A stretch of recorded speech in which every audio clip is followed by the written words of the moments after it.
নমস্কার, YouTube channel সচেতনের আজকের উপস্থাপনায় আপনাদের স্বাগত। আজ জাতীয় শিক্ষক দিবস। আজ আমরা বিধাননগর বয়েজ হাই স্কুলের প্রধান শিক্ষক শ্রী শুভেন্দু মুখার্জির কাছে এসেছি। আজ আমরা ওনার কাছে জানার ও বোঝার চেষ্টা করব যে বর্তমান সমাজে শিক্ষকদের ভূমিকা, শিক্ষকদের কাছ থেকে উনি কী প্রত্যাশা রাখেন। আমি প্রথম প্রশ্নে চলে যাচ্ছি, ওনার কাছে জানতে চাইব যে উনি যেই শিক্ষকতার পেশায় এসছেন এর পিছনে কি কোনো নির্দিষ্ট কারণ কিংবা কোনো ঘটনা কিংবা কোনো মানুষের অনুপ্রেরণা থেকে এসছেন, নাকি নিছক পেশা হিসাবে তিনি এটাকে বেছে নিয়েছেন? নমস্কার। প্রথম কথা বলি যে আমি যখন ছাত্র অবস্থায় ছিলাম, প্রথমে একটা গ্রামের স্কুলে পড়তাম, যেটা আমার গ্রাম থেকে প্রায় 4 কিলোমিটার দূরে। তারপরে আমি একটা মফস্বলে আসি। সেই মফস্বলে আমার মামার বাড়ি, মল্লারপুর হাই স্কুলে ভর্তি হই। সেখান থেকে খুব ভালো রেজাল্ট হতো, অনেকেই ডাক্তার, ইঞ্জিনিয়ার হয়েছেন। আর হচ্ছে যে সেখানকার শিক্ষকরাও খুব ভালো ছিলেন, কোনো শিক্ষককেই ছোট করছি না। তো সেখানে কয়েকজন শিক্ষক যেটা আমাকে খুব প্রভাবিত করেছিলেন, আমার জীবনের মোড়টা ঘুরিয়ে দিয়েছিলেন বলতে পারা যায়।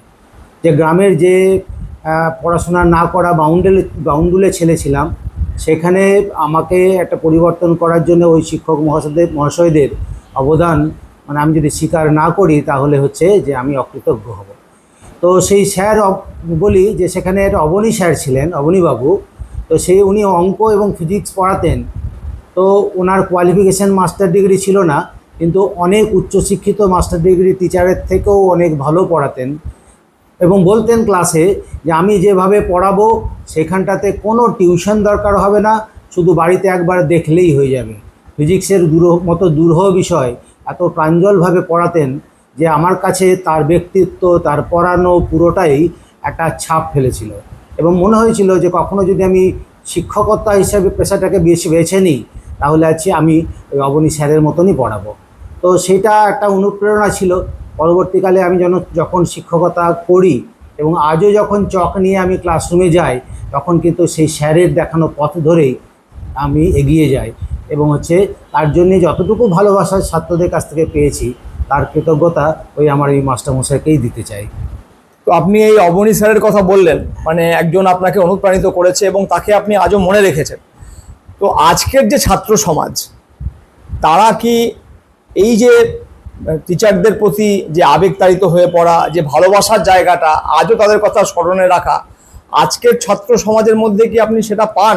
আমি খুব নিরাশাবাদী নই, কারণ আমরা বলে থাকি যে school is a miniature of society, সমাজেরই একটা অংশ। সমাজ যেভাবে অনেক কিছু হারিয়েছে কিছু পাওয়ার জন্যে, বিজ্ঞান প্রযুক্তিতে অনেক এগিয়েছে, মোবাইল ফোন এসছে, টিভি এসছে, হাতে হাতে গোটা দুনিয়া এসছে, তার জন্যে মূল্যবোধের অনেক অবক্ষয় হয়েছে। তার প্রভাব তো স্কুলে পড়বেই। সুতরাং আমি যদি ভাবি যে আজ থেকে 50 বছর আগে যে মূল্যবোধ ছাত্রদের মধ্যে ছিল সেইটা থাকবে, সেটা আশা করাটাই ভুল। এটা যেমন কথা, ঠিক তেমনি আজকের দিনে দাঁড়িয়ে আমি কিন্তু এখনও পর্যন্ত দেখতে পাই অনেক প্রাক্তন ছাত্র, ভালো ছাত্র বা খারাপ ছাত্র, তাদের কাছ থেকে কিন্তু অনেক ভালো ব্যবহার আমি পাই যারা পাশ করে বেরিয়ে গেছে। আবার সেটা অবমূল্যায়নে যে হয়নি তা কিন্তু নয়, তো সেটাও হয়েছে। তা সেটা সমাজ যেভাবে অবমূল্যায়ন হয়েছে, যেভাবে তার মানের অবনতি ঘটেছে, সে একইভাবেই ছাত্রদের মধ্যেও হয়েছে। তো এর জন্য শুধুমাত্র বিদ্যালয়কে দায়ী করাটা ঠিক হবে না। মানে এর জন্য কি কোথাও না কোথাও অভিভাবকদের একটা ভূমিকা থেকে গেছে বলে মনে হয়? অবশ্যই দুটো কারণ। একটা যে এক শ্রেণীর অভিভাবক আছেন যারা যে ছাত্রদের উপরে প্রত্যাশাটা অপরিসীম। দেখা যাচ্ছে তার একটা বুদ্ধিমত্তা নিয়ে একটা ছাত্র জন্মায়, তার বুদ্ধিমত্তা অনুযায়ী সে কোন বিষয়ে তার আগ্রহ আছে সেই বিষয়টাকে তাকে তার মনের মধ্যে ঢুকিয়ে দেওয়া এবং পরবর্তীকালে সেইটাকে নিয়ে কি পেশা করবে সেটা নির্ণয় করার একমাত্র যে ক্ষমতা আছে একজন শিক্ষকের। কিন্তু সেই ক্ষমতাটা বিচার না করেই অভিভাবকরা বেশিরভাগ ক্ষেত্রেই চাপিয়ে দেন যে আমার ছেলেকে, আমার পয়সা আছে, ডাক্তার হতেই হবে, ইঞ্জিনিয়ার হতেই হবে, আর কিছু না হলে তার জীবন বৃথা। এইটা একটা ছাত্রদের পক্ষে একটা বিরাট একটা ওদের মনের মধ্যে মানসিক চাপ, যার বহিঃপ্রকাশ যে অনেকেই তার বাবা মার স্বপ্ন পূরণ করতে পারে না। বাচ্চা কি চায় সেটা কিন্তু খেয়াল অনেক সময় বাবা মা রাখেন না। আর একটা যে একটা ধারণা যে স্কুলের কোনো গুরুত্ব নেই, আমি 5টা 6টা টিউশন দিলেই ছেলেটার পড়াশুনো হয়ে যাবে। কিন্তু স্কুল যেটা গোটা পৃথিবী জুড়ে তার একটা চাহিদা, তার গুরুত্ব সবাই স্বীকার করে। তো সেই স্কুলে যদি না পাঠানো যায় তাহলে ছাত্র সর্বাঙ্গীন বিকাশ কখনোই হতে পারে না। আমার 30 বছরের শিক্ষকতার জীবনে অভিজ্ঞতায় আমি দেখেছি, যে ছেলেটি স্কুলে না আসে 5টা টিউশন পড়ে তার জীবনে সাফল্য আসেনি। কিন্তু সে রেগুলার স্কুলে এসছে, টিচারদের মুখে, মাস্টারমশাইদের মুখে মুখে তার পাঠদান শুনেছেন, এবং যে একটা সোশ্যালাইজেশন হয়েছে তার কিন্তু জীবনে উন্নতি হয়েছে। সে শুধু পড়াশুনোই ভালো হয়নি, ভালো মানুষও হয়েছে। আচ্ছা, এই যে ধরুন আজকের সমাজ, এই আজকের সমাজে চতুর্দিকে আমরা যা দেখছি, একটা নীতিহীন সমাজের দিকে আমরা এগোচ্ছি, যেন একটা আদর্শ নেই কোথাও।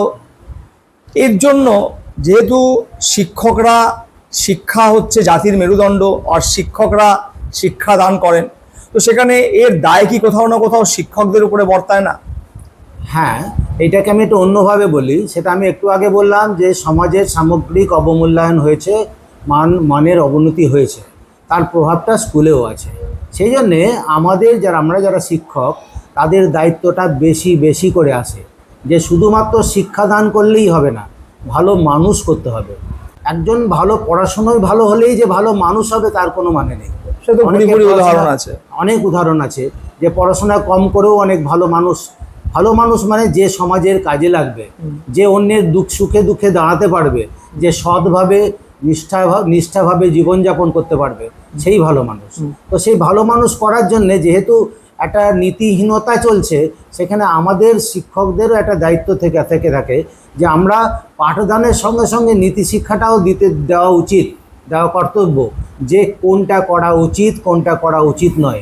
সমাজ, এই যে বৃহত্তর সমাজের আমার একটা অংশ, সেই সমাজের প্রতি আমাদের ভূমিকা কি হবে, বিজ্ঞানের প্রতি কেন আমরা আকৃষ্ট হব, কেন আমরা অন্ধ কুসংস্কারকে চেপে ধরব, কেন আমরা প্রশ্ন দিয়ে, বিজ্ঞানের যুক্তি দিয়ে প্রত্যেকটা ঘটনাকে ব্যাখ্যা করব, কেন আমরা নিজেদেরকে নিরাপদ রাখতে গেলে, আমার প্রতিবেশীকে নিরাপদ রাখতে গেলে, ভালোভাবে রাখতে গেলে আমাকে কি জিনিস মেনে চলতে হবে, সবগুলোই যে শিক্ষকদের মুখ থেকে যদি শোনা যায় তাহলে সেটা আরও বেশি কার্যকরী হবে বলে আমার মনে হয়। এটা তো আপনি যেটা বললেন যে সমাজের যে নীতি আদর্শের অবমূল্যায়ন ঘটেছে, তার জন্য শিক্ষকদের একটা ভূমিকা রয়েছে। আপনি বলতে গিয়ে যে আগে মানুষ হতে হবে, তো এই মানুষ হওয়ার যে প্রক্রিয়াটা, মানুষ তৈরি করার প্রক্রিয়াটা, আমাদের সময়েও মাস্টারমশাইরা মানুষ তৈরি করেছেন। আজকের যে আপনি সমাজের অবমূল্যায়ন, তা সেখানে শিক্ষকদের ভূমিকা কি হওয়া উচিত আমি নির্দিষ্ট করে আপনার কাছে জানতে চাই, যাতে করে এই আগামী দিনে এত যে আমাদের একটা কলুষিতময় সমাজ, এর থেকে আমরা বেরোতে পারি। কারণ সবাই আমরা চাইছি এখান থেকে বেরোতে, কিন্তু পথ হাতড়ে বেড়াচ্ছি। সেই বিষয়ে আপনি নির্দিষ্ট করে যদি কিছু বলেন। আমি যদি তুলনা করি আমার ছাত্র জীবন এবং এখনকার শিক্ষক জীবন, তাহলে আমি দেখতে পাবো যে আমার কিছু শিক্ষক ছিলেন, শ্রীপতি বাবু, ঠিক আছে, অনেক পুরনো শিক্ষক, তারা প্রত্যেকটা ছাত্রকে নাম ধরে চিনতেন, কোথায় বাড়ি চিনতেন, 1 to 1 একটা রিলেশন ছিল, একটা সম্পর্ক ছিল, আত্মীয়তার যেন সম্পর্ক। তো সেই আত্মীয়তার সম্পর্কটা কোথায় আমাদের মধ্যেও কমেছে। যে আমরা অনেকেই আছি যে ছাত্রদেরকে নিজের সন্তান এইটা ভাবতে অনেকে পারি না। তো সেই সন্তান এই ভাবটা যদি থাকে, আমি যদি আমার নিজের মতন করে ভাবি এবং সেই ভাবনাটা যদি ছাত্রের মধ্যে যায়, তাহলে সেই ছাত্রটা কিন্তু আমার কথা শুনবে।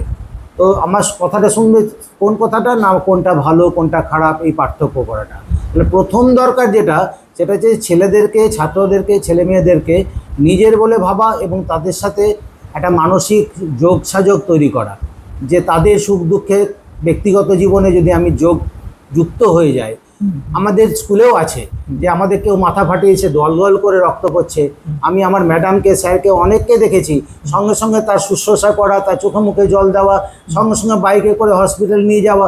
সেই বাচ্চাটা কিন্তু সারা জীবন মনে রাখবে যে স্যার আমার জন্য করেছেন, বাবা মার জন্য অপেক্ষা করেননি। সুতরাং সেই স্যার যা বলবে সেই ছেলেটির কাছে কিন্তু সেটা, পড়াশোনা ভালো হোক আর না হোক, তার মনের মধ্যে সেটা গেঁথে যাবেই। সুতরাং এই পথটা কিন্তু, এই যোগাযোগের পথটা উন্নতি করতেই হবে। যে এছাড়া এই যে ধরুন আজকের যে মেটেরিয়ালিস্টিক সমাজ, মানে এত বস্তুবাদী সমাজ, তো এইটা তো আমরা আটকাতে পারবো না। মোবাইল ফোন আমরা বাচ্চাদের কাছ থেকে কেড়ে নিতে পারবো না, অথচ মোবাইল ফোনের ভালো ব্যবহারও সম্ভব।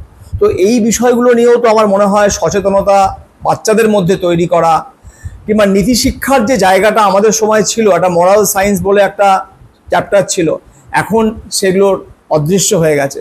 সেগুলো কি কোনো না কোনোভাবে মানে আপনারা আপনাদের স্কুলে মানে পাঠ্যক্রমের বাইরেও এগুলোকে যুক্ত করা যায় না?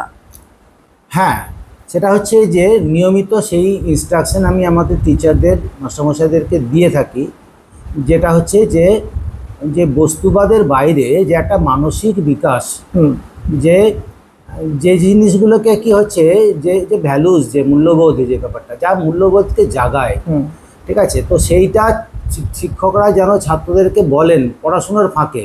পড়াশোনাটা তো অনেক সময় হয় একটা নীরস একটা জিনিস, তো তার মাঝখানে গল্প করে করে গল্পর ছলে যে কি করা উচিত কি করা উচিত নয়, আমার সাথে আমার পড়শির কীরকম সম্পর্ক হওয়া উচিত, যে ছেলেটি আমি স্বচ্ছন্দে আছি কিন্তু যে ছেলেটি খেতে পায় না, যে ছেলেটি কোনোদিন টিফিন নিয়ে আসতে পারে না, তাকে আমার টিফিনের ভাগটা কেন দেব? তো এইটা যদি এইটা ঢোকানোর যেটা কাজ, সেই কাজটা খুব খুব ভালো আগ্রহের সাথে, খুব নরমের সাথে যদি আমাদের শিক্ষকরা যাতে করে দেন ছাত্রদের, সেটা বলে থাকি।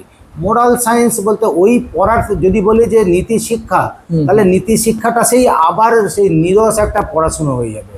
তো সেটা পড়াশোনার মাঝে মাঝেই ওইটাকে পরোক্ষভাবে ছেলেদের মধ্যে সঞ্চারিত করতে হবে বলে আমার মনে হয়, বা যেটা আমি বলে থাকি আমাদের মাস্টারমশাইদেরকে।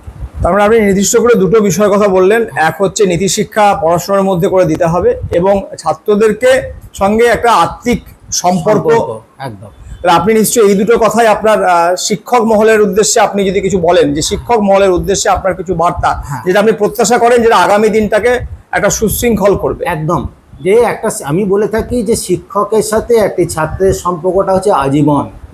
শিক্ষক আজীবন কেন বলবো, অবনী স্যার এই পৃথিবীতে নেই, বছর 10 হলেও উনি দেহ রেখেছেন, এখনো পর্যন্ত অবনী স্যার কিন্তু আমার হৃদয়ে বেঁচে আছেন। তো সেইটা সেই শিক্ষকের হচ্ছে ওনার ক্ষেত্রে তার সাফল্য, একই রকমভাবে এইটা আমাদের কাছে একটা বিরাট সুযোগ যে কোনো ছাত্রের মন জয় করে নেওয়া। সেটা হচ্ছে যে শুধু পাঠদান নয়, সঙ্গে সঙ্গে তাকে সঠিক পথ দেখা, মানসিক গঠন, সেটা যদি করে থাকি তো সেটাই হবে আমার সাফল্য। আর হচ্ছে যে সেটা তখনই সম্ভব যদি ছাত্রের সঙ্গে আমার যোগাযোগটা ঠিকঠাক হয়। ধন্যবাদ জানাই আপনাকে ইউটিউব চ্যানেল সচেতনকে সময় দেওয়ার জন্য। যারা এই অনুষ্ঠানটা দেখলেন তারা আপনাদের মতামত কমেন্ট বক্সে জানান, আর যাওয়ার আগে চ্যানেলটি সাবস্ক্রাইব করে দেওয়ার পাশাপাশি বেল আইকনটা প্রেস করবেন, যাতে করে আমাদের পরবর্তী ভিডিও আপলোড হলে তার নোটিফিকেশন আপনার কাছে পৌঁছে যায়। ধন্যবাদ স্যার।